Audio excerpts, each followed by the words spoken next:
Welcome to Rampage, middle of the road show. But one thing happened on this show that was just ugly, and I will get to that last. Opening the show, Bucks versus Pocky Vest. I believe that's how they pronounce it. With AC Romero and Trent Beretta. Don't have any Chuck. I think he's hurt at this time, so he's out. But was it a good match? Hmm. I think they. Here's the thing. I do like the Bucks. I don't have any problems with Best Friends either. But they kind of phoned it in on this match. Not that it was a bad match. It wasn't. It wasn't a bad match. There was nothing wrong with the match, but it kind of felt like it didn't really have any feeling towards it. It was a good match for what it was, but it didn't feel like a great match. Now, you can have 5-star matches, and that's what I'm not talking about here. I'm not talking about a 5-star match. I'm talking about a match that will give you at least some excitement, something. And I didn't feel it. I think these guys phoned it in. In other words, they just went with the motions, did a good match, not a great one, not a 5-star. I say like a 3 to a 4-star would be a good to great match. This was, I can't say it's a 2, because it wasn't. But I can't say it's a 4 either. And it feels like a 3, but then it doesn't feel like a 3. It's like a 2.5 going into a 3. So a 3 easily is a very good match to middle of the road. And it feels like it could be a 3, but it's not. They just weren't excited doing it.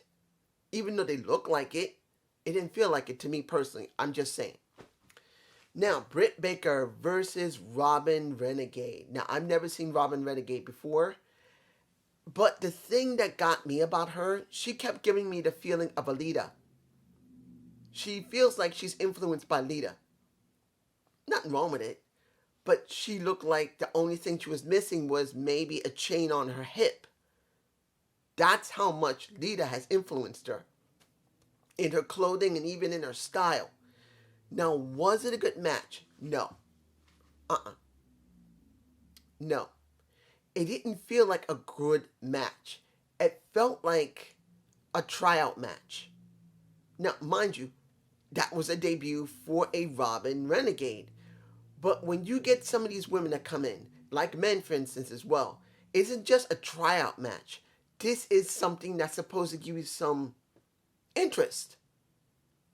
To make it feel like an important match, but it's not at the same time. Yes, she's been on Dark, and I'm probably sure she's been on Elevation, and she's had a lot of time there to prove that she can do something and go on to Rampage. I'm not saying she doesn't have it. I'm just saying that sometimes when someone debuts on Rampage or Dynamite, which is the important shows compared to the YouTube shows, it's got to be something extra. You got to make her not feel like a debut and just feel like she's something. Now, I'm not saying she isn't something. She just didn't feel like it here. She got her butt kicked. And I'm thinking, when is Thunder Rosa coming out? Within a few seconds, I'm thinking of when she gets a lockjaw in, and that is a renegade, her mouth is bleeding, you got Thunder Rosa coming out. Here's the problem for me.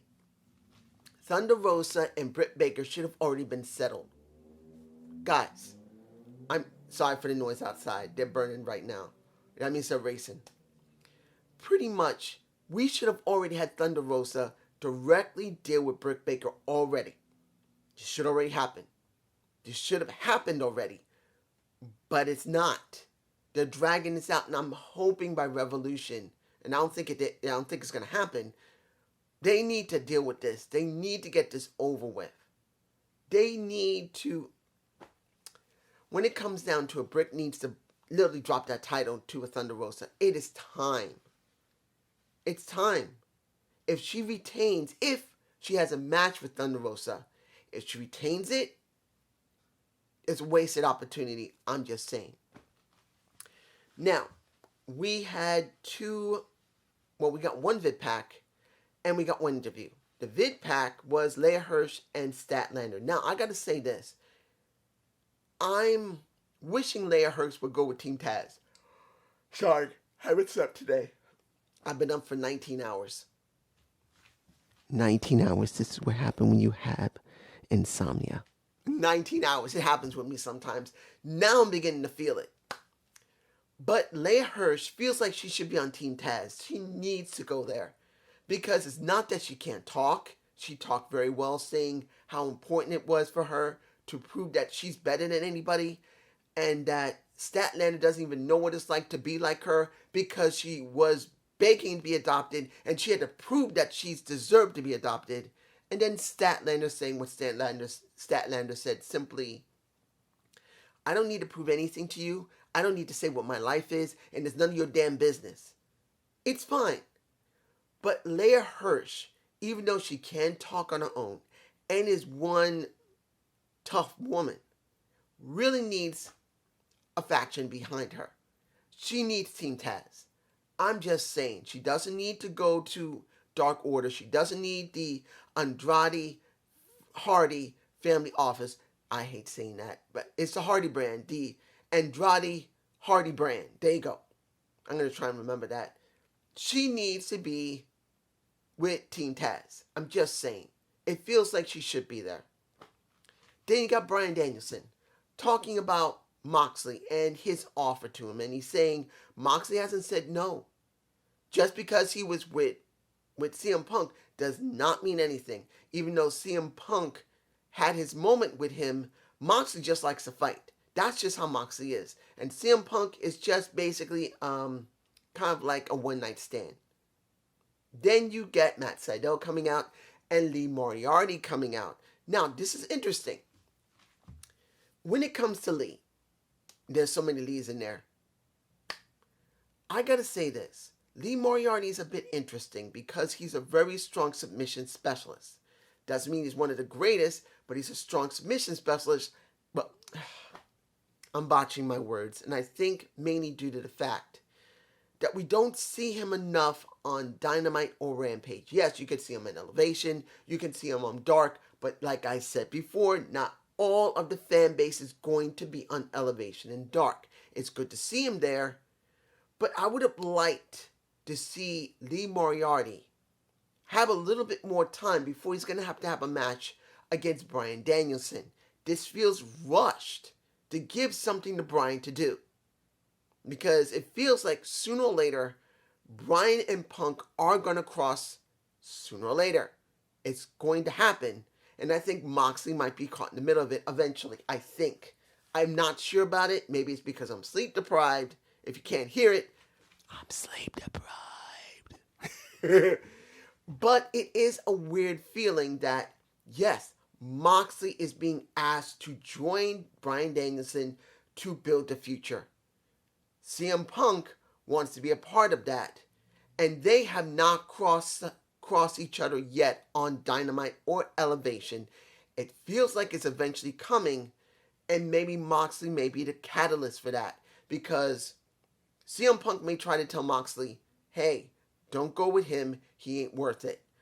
And then Bryan Danielson says, I've known this guy longer than you have been wrestling. He's not worth it. That's what I'm feeling right now. Doesn't mean it will be. Like I said, I'm sleep deprived. There you go. Next, and the final thing I'm going to talk about before the one main event that I want to talk about will be the AEW Tag Champions of Jurassic Express versus the Gun Club. Now, this was the best match of the night. Now, I could say the match I'm going to talk about with Hook could be the best, but it's not about being the best match. This is about how it felt. It felt substantial, particularly for one person. Luchasaurus is money. Guys, if you didn't hear how badly he was being cheered, he was being cheered so heavily, it made Jungle Boy mean nothing. Nothing.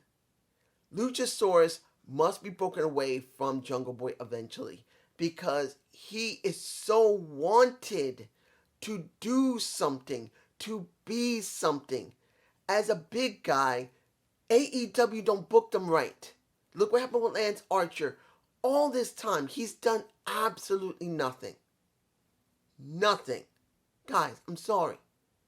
Miro got the TNT title as a big guy, but even he got dragged along for quite a while and did a lot of filler. It just feels like if Luchasaurus is broken away, it will be filler for him before they finally decide to do something with him. And they should do something now. And it's not just because I love Luchasaurus, it's because you can hear the cheering when he's out there. That's the thing. He's a big guy who looks like a damn dinosaur with a green ass tongue. Blah. He should be something. He's not yet. They win, I'm not surprised. I am not surprised. Finally, bitched out. Damn. Or got bitched out. I can't remember. Well, not remember, but what is the best title? To get bitched out, got bitched out, damn. It don't make a difference. You got Blake Lee versus a Hook. I can't remember how many matches this is. I think this is number 5 or number 6. I think number 5 right now. Easily number 6 if it's not number 5. He had by his side QT Marshall. Had to say it like that. QT Marshall. That sucker. He already got nailed by a Hook last week, and now he brings out one of the factory's supposed best, a former amateur champion who basically got his ass bitched out left, right, and center. At one point, guys, he literally was going to do well, how can I say this? Hook was just dominating his ass until he decided he wanted to do a backwards crossbody onto Hook, because he did get a hit in because QT did distract Hook. He thought he was going to get it. He wasn't even close. Hook was here. He was at the mid turnbuckle. He jumps, but he jumps all the way over here, out of the frame of this camera. And Hook is here. Instead of him correcting and going after Hook, he goes like this beyond Hook. And even Hook is going like, what? I didn't even have to try. And he had to tap his ass out. That was the most embarrassing. It don't make a difference if he's truly a district amateur champion, or a state amateur champion, or NCAA amateur champion, or collegiate champion. He looked like he was a bitch the way he did that backwards crossbody. He looked so bad. Now, if he's been working for a few months, that's understandable. If he's been doing this for more than a year, oof, that looked bad. I'm just saying, that was bad. But this was a middle of the road show. Nothing wrong with it. Nothing bad with it. And that's what they've been producing on Rampage. Yes, sometimes they have some type of hype and something interesting comes in. Fine. But it's an average show, which is good. They get good numbers with it. Even if they don't get 800, 900, or 1 million people watching it, 5 to 6 or 700,000 is not bad for a show that is on a Friday night dead hour. 10 to 11 is a dead hour. And they're getting 500,000 views to nearly 6 to 700,000 views weekly. That's good. Hopefully they will get a better time slot eventually on TNT. They need it. But this is just me. Peace.